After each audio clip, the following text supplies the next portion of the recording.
Hello everyone, बहुत बहुत स्वागत है दोस्तों आप सभी का। उम्मीद करता हूं हमारे चैनल के साथ जुड़कर आप सभी प्राइस एक्शन स्टडी का भरपूर आनंद ले रहे होंगे और आप सभी का ट्रेडिंग जर्नल तरक्की के रास्ते पर चल रहा होगा। आज की इस वीडियो में चर्चा करेंगे कि price action study demand supply के बेस के ऊपर निफ्टी और बैंक निफ्टी के लिए आने वाले हफ्ते 23 सितंबर से 27 सितंबर 2024 के लिए हमें क्या करने को बोलती है। आगे बढ़ने से पहले दोस्तों एक चीज़ बता देना चाहता हूँ, अभी तक जो भी मार्केट में हो रहा है आप सभी लोग देख रहे हैं उन चीज़ों को, और जैसा कि मैं हमेशा अपनी हर वीडियो में लगभग ये बात बोलता हूँ, आपको समझाने की कोशिश करता हूँ कि हमारे दिमाग की, आपके और मेरे दिमाग की, हमारी नॉलेज की इस बाज़ार के अंदर छोटी सी भी औकात नहीं है। हमें अपना दिमाग नहीं लगाना है, किसी भी तरीके के इंडिकेटर ऑक्सीलेटर को फॉलो नहीं करना है, सिर्फ और सिर्फ प्राइस को फॉलो करना है। और प्राइस को जब हम फॉलो करते हैं तो हम बड़े बड़े ट्रेंड्स को बड़ी आसानी से खा सकते हैं।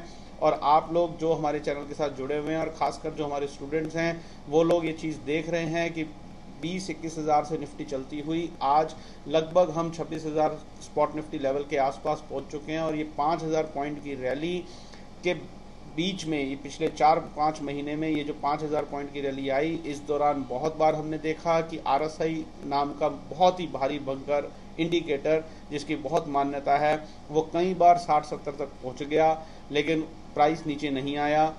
आरएसआई एमएसीडी के अंदर बहुत बार डाइवर्जेंस देखे गए लेकिन फिर भी प्राइस नीचे नहीं आया। कई बार बहुत कम वॉल्यूम था लेकिन फिर भी प्राइस नीचे नहीं आया। कई बार मूविंग एवरेजेस ने हमें इंडिकेशन दी, बहुत सारे और इंडिकेटर, ऑक्सीलेटर और ड्राइंग्स चार्ट्स के ऊपर बनी जिन्होंने हमें कहा कि अब शॉर्टिंग का मौका आ गया है। लेकिन अल्टीमेटली हुआ क्या कि प्राइस के अंदर डिमांड बनी हुई थी, चाहे कुछ जगह पर कम थी, ज़्यादा थी। कम होने के बावजूद प्राइस थोड़े दिन कंसोलिडेट हुआ, खड़ा हुआ, लेकिन नीचे नहीं गिरा और फिर वहां से एक बाउंस आया और प्राइस ऊपर चलना शुरू हो गया। और आज हम 5,000 पॉइंट के लगभग की निफ्टी में और बैंक निफ्टी के अंदर लगभग 6-7 हज़ार पॉइंट की रैली देख चुके हैं। और कितने ही स्टॉक्स के अंदर कितनी अच्छी अच्छी भयंकर रैलीज हो चुकी हैं। ये सब कुछ पॉसिबल हुआ क्योंकि सिर्फ और सिर्फ प्राइस के अंदर डिमांड थी। अगर प्राइस के अंदर डिमांड ना होती तो ये सब कुछ पॉसिबल नहीं होता।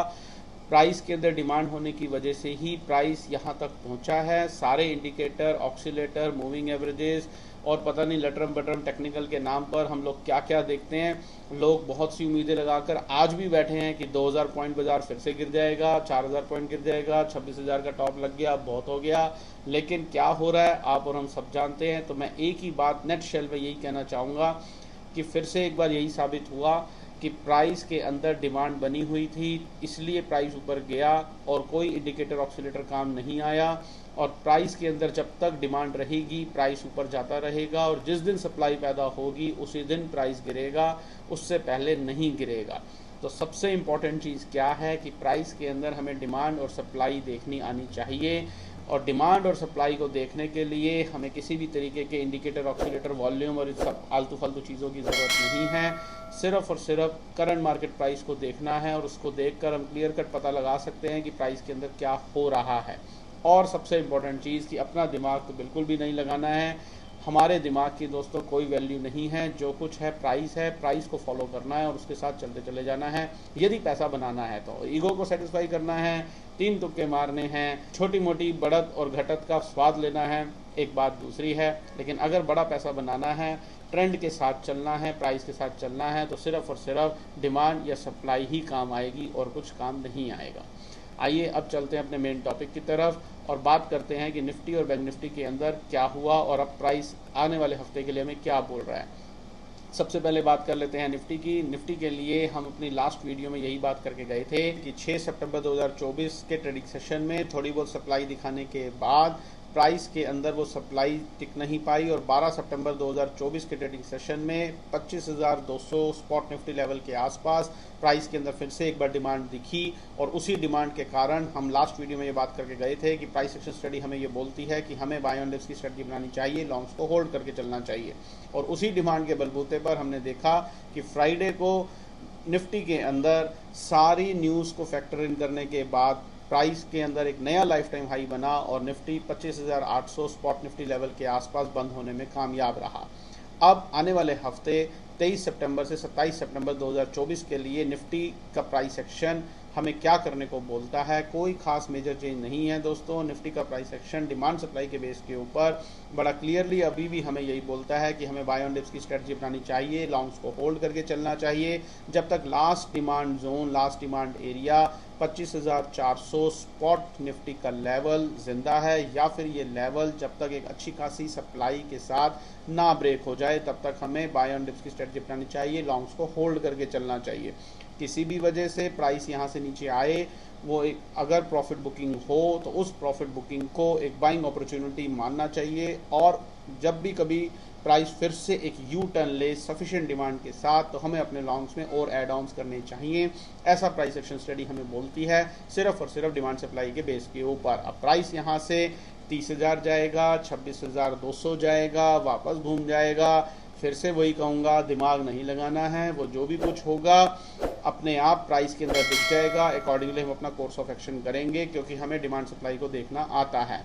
दिमाग लगाएंगे, अगर दिमाग लगाया होता तो 21,000 से या 26,000 तक हम ना पहुँचे होते, हम आज भी अपनी वही फालतू के काम कर रहे होते और स्वाद ना लिया होता इस पूरी रैली का। लेकिन हमें स्वाद सिर्फ इसलिए मिला क्योंकि हमने दिमाग नहीं लगाया कि प्राइस बहुत बढ़ गया है, कोई इंडिकेटर ओवरसोल्ड हो गया है या फालतू की इस तरीके की बातें। प्राइस ने हमें इतना बताया कि डिमांड थी, आज भी डिमांड बनी हुई है, हमें बाय ऑन डिप्स की स्ट्रेटजी अपनानी चाहिए, लॉन्ग्स को होल्ड करके चलना चाहिए जब तक last demand zone, last demand area जिंदा है, या फिर वो लेवल जब तक एक अच्छी खासी सप्लाई के साथ ब्रेक नहीं हो जाता। सिमिलरली दोस्तों हम बात कर लेते हैं बैंक निफ्टी की।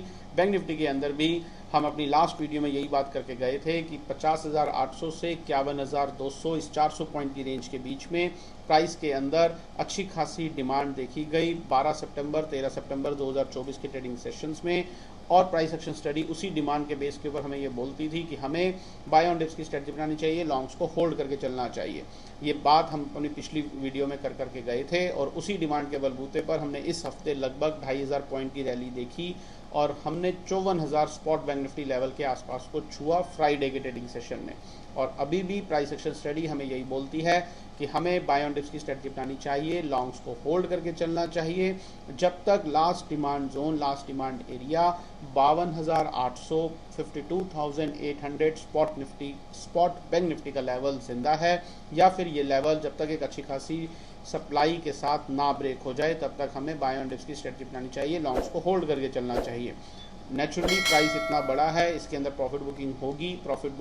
जब भी प्रॉफिट बुकिंग हो, प्राइस के अंदर कोई करेक्शन आए तो उस करेक्शन का उपयोग करना है और अपनी पोजीशंस में ऐड ऑन्स करने के लिए, लॉन्ग्स के अंदर एडिशंस करने के लिए। लेकिन करेंगे कब? जब कभी भी प्राइस नीचे आकर के कहीं से घूमेगा और एक यू टर्न लेगा सफिशिएंट डिमांड के साथ, तो हमें अपने लॉन्ग्स में और ऐड ऑन्स करने चाहिए। ऐसा प्राइस एक्शन स्टडी हमें बोलती है, सिर्फ और सिर्फ डिमांड सप्लाई के बेस के ऊपर। तो ये टोटल कहानी है दोस्तों निफ्टी और बैंक निफ्टी की। निफ्टी के लिए 25,400 स्पॉट निफ्टी का लेवल, बैंक निफ्टी के लिए 52,800 स्पॉट निफ्टी का लेवल, स्पॉट बैंक निफ्टी का लेवल। ये दोनों levels last demand area, last demand zone है, हमें इनका ध्यान रखना है और बाय ऑन डिप्स की स्ट्रेटजी अपनानी है, लॉन्ग्स को होल्ड करके चलना है as per price action theory. तो ये टोटल कहानी है दोस्तों। उम्मीद करता हूँ हमारे चैनल के साथ जुड़कर आप सभी प्राइस एक्शन स्टडी का भरपूर आनंद उठा रहे होंगे। तो वीडियो को लाइक ज़रूर करें, दूसरे लोगों के साथ शेयर करना ना भूलें, और अगर आपको ज़रा सा भी फ़ायदा हो रहा है हमारी वीडियो से तो कमेंट सेक्शन में लिख करके मुझे ज़रूर बताएं, ताकि दूसरे लोगों को भी पता चल सके कि प्राइस को फॉलो करना कितना ईजी है। जुड़े रहें हमारे चैनल के साथ। अगले हफ्ते आपसे फिर से मुलाकात करेंगे और फिर से हम इवैल्यूएट करेंगे कि 23 सितंबर से 27 सितंबर 2024 के इन 5 ट्रेडिंग सेशंस में प्राइस के अंदर क्या नई डेवलपमेंट हुई, और उन सब चीज़ों के ऊपर अपनी आने वाली वीडियो में चर्चा करेंगे। तब तक अपना बहुत बहुत ध्यान रखिए। Stay healthy, stay fine. Thank you very much.